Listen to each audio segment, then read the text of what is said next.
नमस्ते मेरे प्यारे साथियों।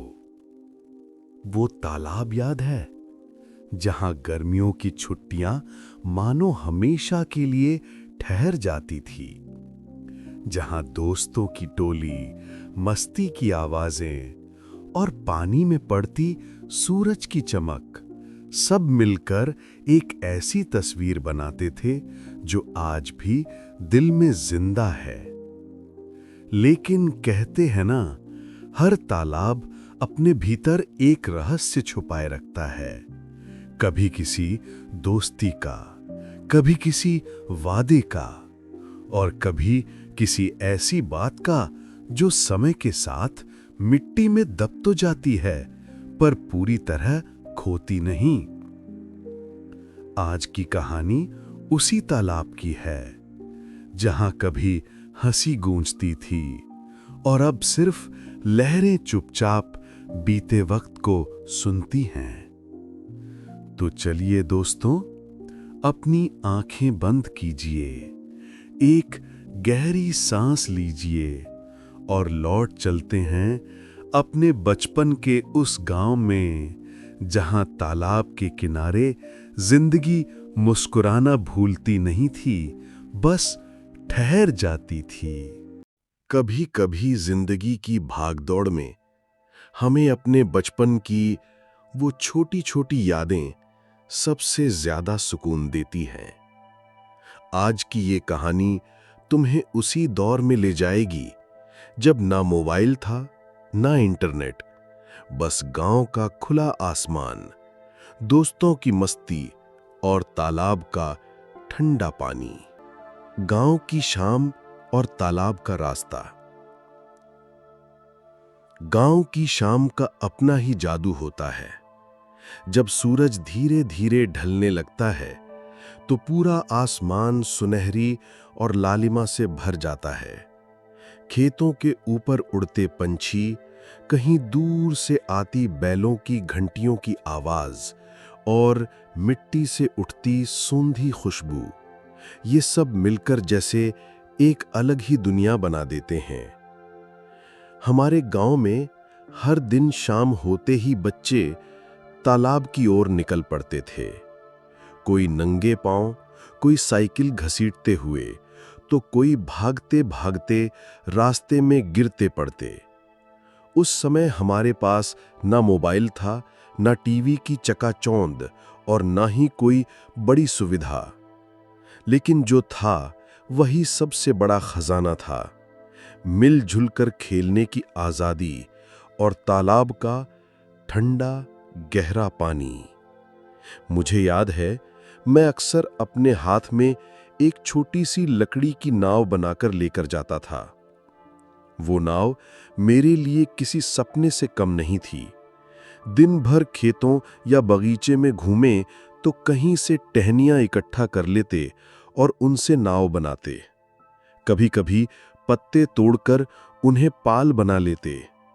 जब हवा चलती और नाव तालाब की सतह पर तैरती तो ऐसा लगता मानो हम खुद किसी बड़ी यात्रा पर निकल पड़े हों। तालाब तक जाने का रास्ता भी अपने आप में कहानी था। कच्ची पगडंडी से गुजरते हुए दोनों ओर खेत फैले रहते। धान की हरी भरी बालियां हवा में झूमती। कहीं गन्ने के खेतों से मीठी खुशबू आती तो कहीं मिट्टी में पानी भर जाने से मेंढकों की टर टर सुनाई देती। रास्ते में गांव के बूढ़े लोग चौपाल पर बैठे बीड़ी पीते हुए गप्पे मारते और हमें देखकर मुस्कुरा देते। अरे देखो देखो, फिर तालाब जा रहे हैं ये छोटे छोटे मत्स्यराज, वो कहते और हंस पड़ते। हम बच्चों के लिए तालाब सिर्फ पानी भरने या नहाने की जगह नहीं था, बल्कि हमारी दुनिया थी। वहां हम खेलते, तैरते, नाव दौड़ाते और कभी-कभी पानी में छलांग लगाकर छपाक की आवाज सुनने में ही खुश हो जाते। तालाब पहुंचने से पहले ही हमारी आंखों में चमक आ जाती थी। तालाब के किनारे लगे पीपल और बरगद के पेड़ जैसे हमारे साथी थे। उनकी छांव में बैठना, पेड़ की टहनियों पर चढ़कर तालाब को ऊपर से देखना, ये सब जीवन का सबसे सुकून भरा अनुभव था। और जैसे ही तालाब सामने आता, हवा और ठंडी हो जाती। पानी की सतह पर डूबते सूरज का प्रतिबिंब मानो हमें पुकारता, आओ डूब जाओ मेरी गहराई में। उस वक्त लगता था ये तालाब सिर्फ तालाब नहीं है, बल्कि हमारी बचपन की सारी यादों का आईना है, जहां हम अपनी हंसी, अपनी दोस्ती और अपने सपनों को छोड़कर आते थे। उस दिन भी कुछ ऐसा ही हुआ। हम 5-6 दोस्त जोर जोर से बातें करते हुए तालाब पहुंचे। रामू सबसे तेज भागता था, वो हमेशा आगे निकल जाता। पीछे से श्याम और मैं नावों को संभालते हुए चलते। गांव की गलियों से निकलकर जैसे ही हमने तालाब देखा, हम सब की आंखें चमक उठीं। चारों ओर हरियाली, तालाब का चमकता पानी, किनारे पर बैठी बकरियों की टोलियां और तालाब के बीचों बीच खिले हुए कमल, सब कुछ जैसे किसी सपने का हिस्सा हो। रामू ने जोर से चिल्लाकर कहा, चलो आज देखते हैं किसकी नाव सबसे आगे जाएगी। और फिर शुरू हुआ हमारी नावों की दौड़ का खेल। हम सब ने अपनी अपनी नावें पानी पर रखीं। कभी हवा के सहारे नावें आगे बढ़तीं, कभी किनारे से हल्का सा धक्का देने पर वो तैरने लगतीं। उस पल की खुशी शब्दों में बयान नहीं हो सकती। छोटे छोटे बच्चे जिनके पास दुनिया की कोई बड़ी दौलत नहीं थी, लेकिन दिल में सबसे बड़ी संपत्ति थी, मिलजुल कर जीने और खेलने का आनंद। धीरे धीरे सूरज ढलने लगा, आसमान गुलाबी और नीला हो गया। तालाब के पानी पर आसमान का रंग मिलकर ऐसा दृश्य बना रहा था जैसे किसी चित्रकार ने अपनी कूची से रंग भर दिए हों। उस शाम तालाब के किनारे बैठकर हम सब हवा के झोंके महसूस कर रहे थे। हमारी हंसी तालाब के पानी में गूंज रही थी, और शायद हम सबको ये अंदाजा भी नहीं था कि ये पल हमारी जिंदगी की सबसे कीमती यादों में बदल जाएगा। तालाब किनारे की दोस्ती और खेल। तालाब के किनारे की शामें हमारे बचपन की सबसे बड़ी दौलत थी। वहां सिर्फ पानी नहीं था, वहां हमारी दोस्ती की गहराई थी, हमारी हंसी की गूंज थी और हमारे सपनों की परछाई थी। उस दिन जब हम सब नावों की दौड़ लगा चुके, तो तालाब किनारे बैठकर बातें करने लगे। रामू हमेशा शरारती रहता, वो किसी न किसी को पानी में धक्का दे देता। श्याम थोड़ा गंभीर किस्म का था, लेकिन जब हंसता तो इतना हंसता कि पेट पकड़कर जमीन पर लोट-पोट हो जाता। और मैं तो बस उन सबको देखकर खुश हो जाता था। हम सब ने तय किया कि अब हम तैराकी करेंगे। हम में से कोई तैराकी में बहुत माहिर नहीं था, लेकिन फिर भी पानी में उतरने का आनंद ही कुछ और था। तालाब का ठंडा पानी जैसे सारी थकान मिटा देता। हम पानी में छपाक छपाक करते, एक दूसरे पर पानी उछालते और तालाब की गहराई तक जाने की हिम्मत भी करते। रामू हमेशा सबसे बहादुर बनता। वो कहता, देख ना, मैं आज तालाब के बीचों बीच जाकर दिखाऊंगा। और हम सब उसकी हिम्मत देखकर दंग रह जाते। हालांकि बीच में जाकर वो खुद डर जाता, लेकिन फिर भी वापसी में ऐसा जताता जैसे वो जीत कर लौटा हो।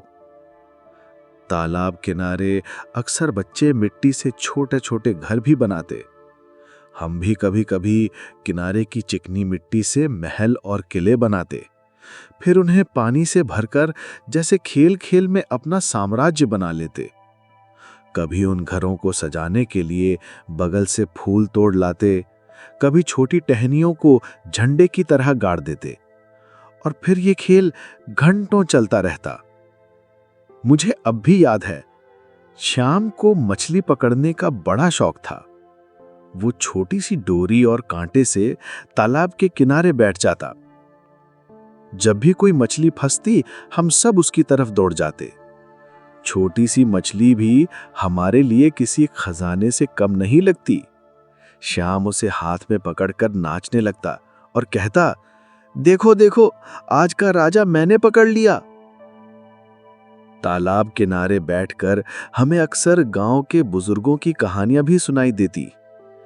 कभी दादी आती और बताती, बचपन में हम लोग भी यहीं तालाब के किनारे खेलते थे। उस वक्त तालाब का पानी इतना साफ होता था कि तल में पड़ी हर कंकरी साफ दिखती थी।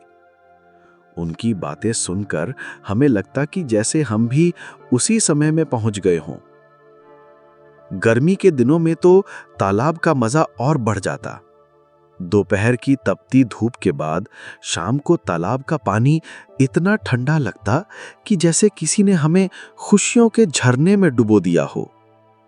हम पानी में गोते लगाते, छींटे उछालते और कभी-कभी एक दूसरे से पानी की लड़ाई भी करते। ये लड़ाई मजाक मजाक में शुरू होती, लेकिन अक्सर इतना हंसाती कि हम सब थक कर किनारे बैठ जाते। तालाब के आसपास का माहौल भी कम जादुई नहीं था। बरगद और पीपल की छांव में बैठना, उनकी जड़ों पर झूलना और कभी-कभी टहनियों से बंदरों की तरह लटकना भी, ये सब हमारी दिनचर्या का हिस्सा था। गांव की गाय भैंसें भी तालाब पर शाम को पानी पीने आती। उनकी घंटियों की आवाज तालाब की शांति में गूंजती और माहौल और भी सुरीला हो जाता। और सबसे मजेदार पल आता तब जब हम सब मिलकर तालाब किनारे गीत गाते। कोई लोकगीत, कोई मजाकिया गीत और कभी-कभी खुद के बनाए हुए शब्द। हम सब की बेसुरी आवाजें मिलकर भी इतनी प्यारी लगती कि लगता जैसे पूरा तालाब हमारी हंसी और गानों से झूम रहा हो। उस दिन भी हमने खूब गाया। श्याम ने ढोलक की थाप की नकल की, रामू ने अपने ही अंदाज में गाना शुरू किया। तालाब हमारा है, पानी हमारा है, हम सब के बचपन का प्यारा किनारा है। और हम सब ठहाकों में डूब गए। धीरे धीरे अंधेरा छाने लगा, आसमान पर तारे टिमटिमाने लगे। तालाब का पानी अब चांदनी में चमक रहा था। वो दृश्य इतना सुंदर था कि हम सब चुपचाप उसे निहारते रहे, जैसे उस तालाब ने हमें अपनी गोद में लेकर सारी दुनिया से दूर कर दिया हो। उस रात जब हम घर लौटे तो हमारे कपड़े भीग चुके थे, लेकिन दिल खुशी से भरा हुआ था। तालाब का पानी हमारे शरीर से उतर गया था, लेकिन तालाब के किनारे की हंसी और दोस्ती हमारे दिल में हमेशा के लिए छप गई थी। कभी-कभी मैं सोचता हूं, आज जब शहरों में लोग बड़े-बड़े स्विमिंग पूल ढूंढते हैं, तो क्या उन्हें पता है कि गांव का तालाब ही असली जन्नत था, जहां मिट्टी की खुशबू थी, जहां दोस्ती की सच्चाई थी और जहां बचपन की मासूमियत थी। तालाब पर हुई अनोखी घटना और मस्ती। तालाब की सबसे बड़ी खूबसूरती यही थी कि हर दिन उसमें कोई नया रोमांच छिपा होता। कभी कोई नया खेल, कभी कोई शरारत और कभी कोई ऐसा किस्सा जो हमें हमेशा के लिए यादगार बना दे। उस दिन की बात मुझे आज भी याद है।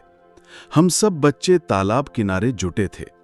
गर्मी की छुट्टियां चल रही थीं और दोपहर की तपिश के बाद शाम को तालाब का ठंडा पानी हमें जैसे अपने पास बुला रहा था। रामू, श्याम, मैं और बाकी के साथी सब तैयार थे। रामू ने अचानक ऐलान किया कि आज हम लोग तालाब में गोताखोरी की प्रतियोगिता करेंगे। जो सबसे देर तक पानी के नीचे रहेगा वही विजेता होगा। हम सब ने हंसते हुए हामी भर दी। कौन पीछे हटने वाला था? तालाब तो हमारी रियासत थी और उसके खेल हमारी जीत। पहला नंबर शाम का आया। वो धीरे धीरे गहरी सांस लेकर पानी में उतरा। हम सब तालाब किनारे खड़े होकर उसकी गिनती करने लगे। 1, 2, 3, 4। शाम लगभग 20 तक गिनती पूरी होने पर ही बाहर आया।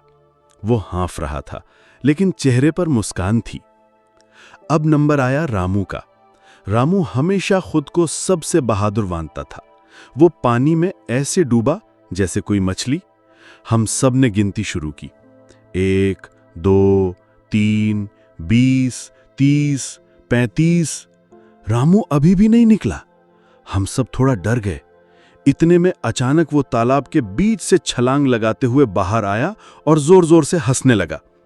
देखा, मैंने तो सबको हरा दिया। उसकी शरारत देखकर हम सब तालियां बजाने लगे। फिर मेरी बारी आई।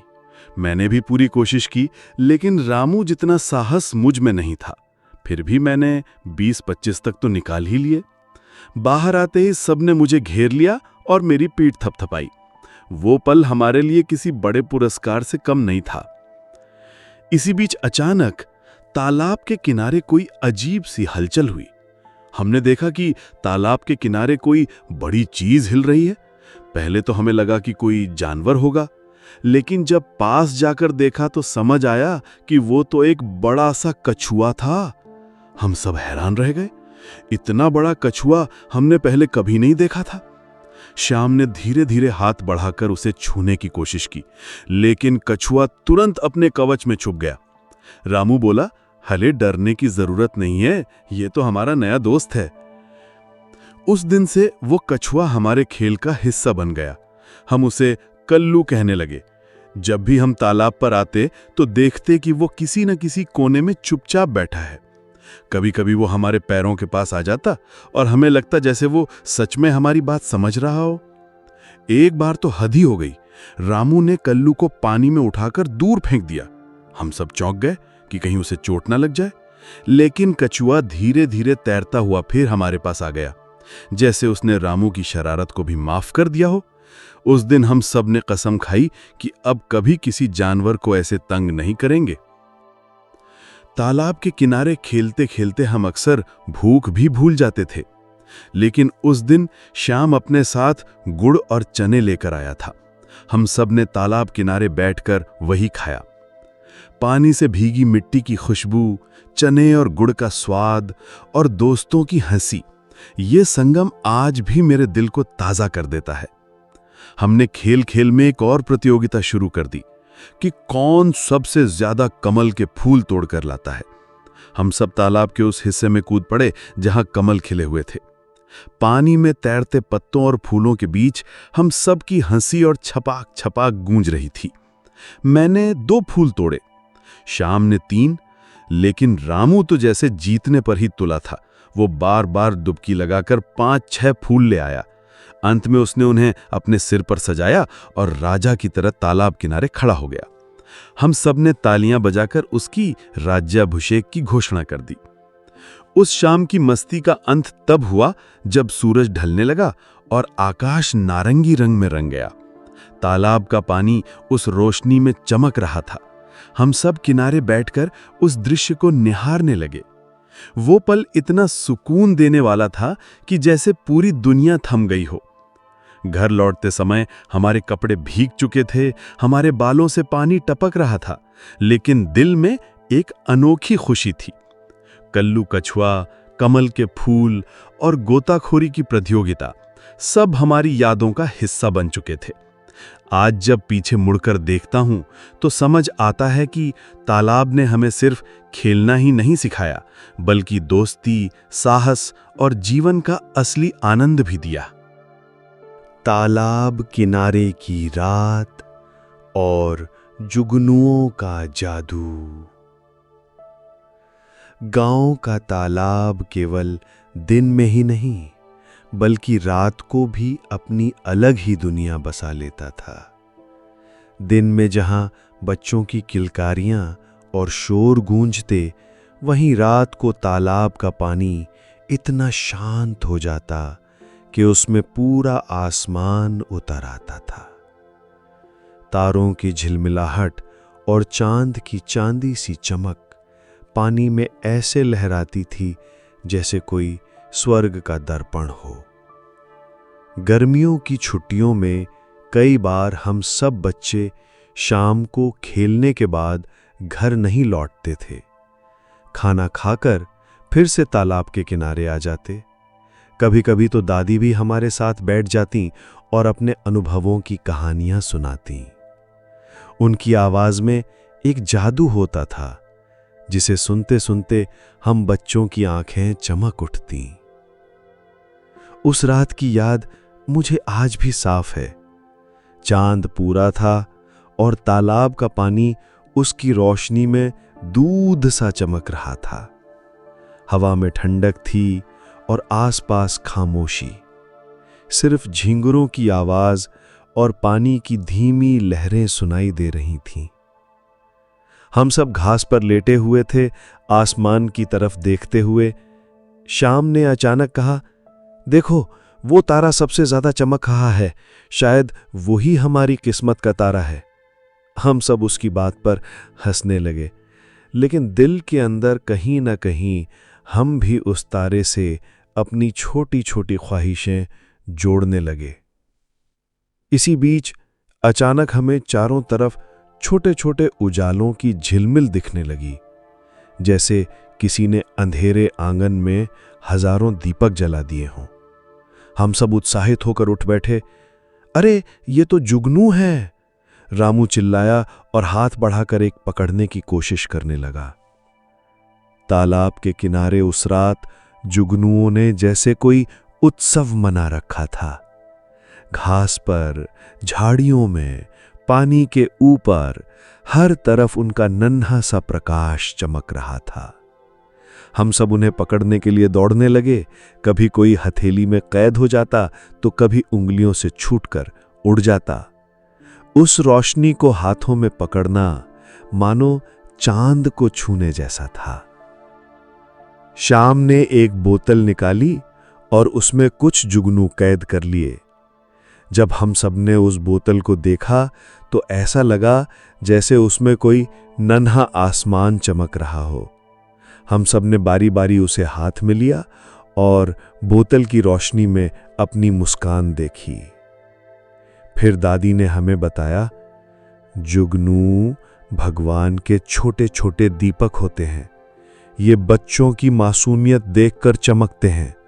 अगर तुम दिल से कोई इच्छा मांगो तो ये उसे पूरी करने का संदेश आसमान तक पहुंचाते हैं। हम सब बच्चे तुरंत आंखें बंद करके अपनी अपनी इच्छाएं मांगने लगे। रामू ने कहा, मुझे सबसे बड़ा पतंग चाहिए। श्याम बोला, मुझे ढेर सारे आम मिले। और मैंने मन ही मन सोचा, काश ये पल कभी खत्म न हो। दादी हमें देखकर मुस्कुरा रही थीं। उनके चेहरे पर चांदनी की रोशनी पड़ रही थी और ऐसा लग रहा था जैसे उनकी आंखों में सभी सितारे उतर आए हों। थोड़ी देर बाद हमने खेल खेल में जुगनुओं को तालाब के पानी के ऊपर छोड़ दिया। वो नन्ही नन्ही बत्तियां लहरों के साथ तैर रही थीं। पानी में चांद का प्रतिबिंब और जुगनुओं की चमक मिलकर ऐसा दृश्य बना रहे थे जिसे देखकर हम सब मंत्रमुग्ध हो गए। श्याम अचानक बोला, अगर हम सब मिलकर कोई नाव बनाएं और उस पर ये जुगनू छोड़ दें तो वो नाव आसमान के तारों जैसी लगेगी। उसकी कल्पना ने हमें और उत्साहित कर दिया। हमने पास के पेड़ से सूखी टहनियां तोड़ी, पत्तों को जोड़कर एक छोटी सी नाव बनाई और उसमें जुगनू रख दिए। जब वो नाव पानी पर तैर रही थी तो सच में ऐसा लग रहा था जैसे आकाश का टुकड़ा तालाब पर उतर आया हो। उस दृश्य ने हमारे दिल में बचपन की सबसे खूबसूरत तस्वीर बना दी। धीरे धीरे नींद हमारी आंखों पर हावी होने लगी। हम सबने घास पर लेटकर आसमान को निहारा।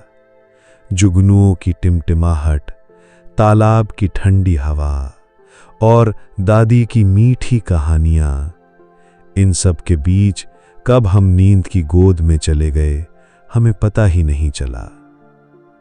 सुबह जब सूरज की पहली किरणें आईं तो हम सब वहीं जागे। कपड़े मिट्टी से सने थे, बाल बिखरे हुए थे, लेकिन दिल में ऐसी खुशी थी जो किसी खेल या इनाम से भी बड़ी थी। आज जब उस रात को याद करता हूं तो लगता है गांव का तालाब केवल पानी का स्रोत नहीं था, बल्कि वो हमारी कल्पनाओं, हमारी मासूम इच्छाओं और हमारी बचपन की दुनिया का दरवाजा था। गांव का तालाब अब शांत खड़ा था। उस पर ठंडी हवा के झोंके पड़ रहे थे और पानी की सतह पर हल्की लहरें बन रही थीं। चांदनी रात में जब मैं तालाब किनारे बैठा तो मन में कितनी ही बातें उमड़ने लगीं। ये तालाब सिर्फ पानी का गड्ढा नहीं था, ये मेरी यादों का खजाना था, मेरी आत्मा का हिस्सा था। पुरानी यादें और तालाब की पुकार। मुझे याद है जब हम छोटे थे, गर्मियों की दोपहरी में तालाब का पानी हमारी प्यास बुझाता था। कच्ची घड़े में वही पानी भरकर लाते और घर में रखते। माँ कहती थीं कि तालाब का पानी सबसे मीठा होता है। बरसात के दिनों में ये तालाब उमड़ पड़ता, उसके चारों ओर हरी घास और काई उगाती। बच्चे तालाब किनारे मछलियां पकड़ते, कोई मिट्टी से छोटे छोटे घर बनाता और कोई पत्थरों से किले। वो समय अलग ही था, न कोई मोबाइल, न कोई शोर, बस तालाब, गांव और हम सब की हंसी। तालाब और रिश्तों की मिठास। इस तालाब ने न जाने कितने रिश्ते संभाले। कभी बहनें यहीं आकर राखी के दिन फूल चुनती, कभी दादी अपने हाथों से जल लेकर तुलसी को सींचती। मुझे याद है जब पहली बार पिताजी ने मुझे तैरना सिखाया था। उन्होंने कहा था, डर मत, पानी तुझसे बात करेगा। सच में उस दिन तालाब ने मुझे गोद में लिया और मैंने पानी के साथ दोस्ती कर ली। कितनी बार मैं तालाब किनारे बैठकर अपने दोस्तों के साथ जीवन की बातें करता, सपनों की, भविष्य की और कभी-कभी डर की भी। तालाब हमेशा सुनता रहा, कभी शिकायत नहीं की। तालाब और गांव की धड़कन। गांव का तालाब सिर्फ हमारी यादों का हिस्सा नहीं, बल्कि पूरे गांव की धड़कन था। शादी हो या कोई त्योहार, सबसे पहले तालाब का पानी काम आता। खेतों की प्यास भी तालाब ही बुझाता। मवेशी भी वहीं आकर पानी पीते और किसान तालाब के सहारे फसल उगाते। यहां तक कि जब गांव में कोई दुख आता, तब भी तालाब साथ होता। लोग यहीं बैठकर मन के भारीपन को हल्का करते। अब का समय और बदलते हालात। आज तालाब की ओर देखता हूं तो लगता है वक्त कितना बदल गया। अब बच्चे मोबाइल में खो जाते हैं, खेल तालाब किनारे नहीं बल्कि स्क्रीन पर होते हैं। गांव के कई तालाब सूख गए, कहीं पर पक्के मकान बन गए, लेकिन हमारे गांव का ये तालाब अब भी बचा है। भले ही थोड़ा छोटा हो गया हो, पर ये हमारी आत्मा का हिस्सा है। जब भी मैं थकता हूं, परेशान होता हूं, बस तालाब किनारे बैठ जाता हूं और फिर वही पुरानी ठंडी हवा, वही मछलियों की छलांग, वही टर टर करते मेंढक दिल को सुकून दे देते हैं। निष्कर्ष, तालाब की सीख। तालाब ने हमें सिखाया है कि जीवन में रुकना जरूरी है। जैसे वो बारिश का पानी रोककर पूरे गांव की प्यास बुझाता है, वैसे ही हमें भी अपने भीतर यादें, रिश्ते और अच्छाई संजोकर रखनी चाहिए। तालाब ये भी बताता है कि चाहे वक्त बदल जाए, पर असली सुख सादगी में ही है। मिट्टी की खुशबू, पानी की ठंडक और अपने लोगों की हंसी। दोस्तों, यही था बचपन का गांव का तालाब की आखिरी कड़ी। उम्मीद है आपको ये कहानी सुनकर अपने बचपन की यादें जरूर ताजा हो गई होंगी। अगर ये कहानी दिल को छू गई हो तो इसे लाइक, शेयर और सब्सक्राइब जरूर कीजिएगा, क्योंकि ऐसी ही और कहानियां हम आपके लिए लाते रहेंगे। शुभ रात्रि, शुभ रात्रि, शुभ रात्रि, शुभ रात्रि, शुभ रात्रि, शुभ रात्रि।